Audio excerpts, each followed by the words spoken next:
Mga ka-vloggers, kami ay nagdi-dinner ng Korean food dito. Kasama ko yung family ko, son, daughter, of course, my friend Korean. Hi!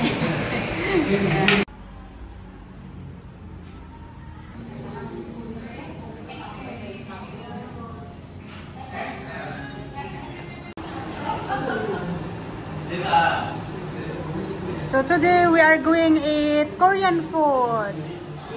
Guys.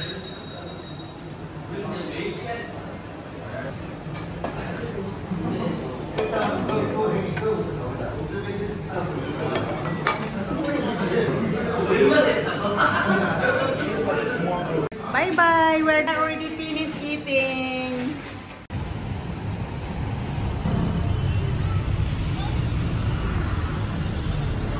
We are going home now. Finish na kami na dinner. So, thank you for watching and see you my next vlog. Bye!